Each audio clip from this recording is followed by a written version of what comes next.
The Utah Jazz are sending Rudy Gobert to the Minnesota Timberwolves in exchange. Utah receives, are you ready? Malik Beasley, our friend Patrick Beverley, Jared Vanderbilt, Walker Kessler, who was Minnesota's first-round pick just this year, and multiple future first-round picks. All of this, according to our Adrian Wojnarowski. If you saw First Take this morning, you heard Brian Windhorst suggest that something might be up with the Utah Jazz, and it was. Yeah, the Jazz also made a trade yesterday to get a first-round pick. So two things here. First off, this is a heck of a move by the Minnesota Timberwolves.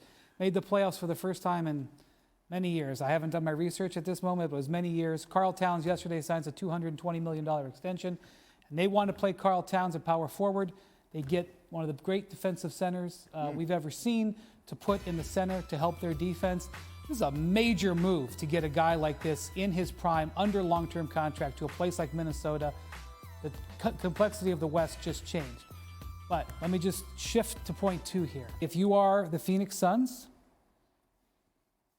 you're going to call the Jazz, say, can we offer you a whole bunch of stuff to get Donovan Mitchell? And on the other line, you're going to call the Brooklyn Nets, say, how do you feel about Donovan Mitchell? Now, they're going to have competition for it, and this is if even the Jazz are doing this. But that move yesterday telegraphed to the league that a big breakup was coming. So now the Jazz, we're going to have to see whether this is a partial breakup or a full breakup. But if you're in Utah and you have a brand new president, you have a brand new coach, and you just traded your all-star, it doesn't make much sense to do a half-measure full rebuild.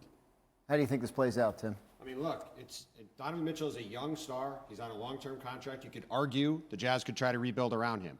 At the same time, they're in a small market. He's got 2 or 3 years to go on his deal. And as Brian said, every single move that's happened over the past few weeks with the Utah Jazz would seem to indicate they're going to tear this thing down to the studs. And if they do that, that means they're trading Donovan Mitchell at some point here in the future.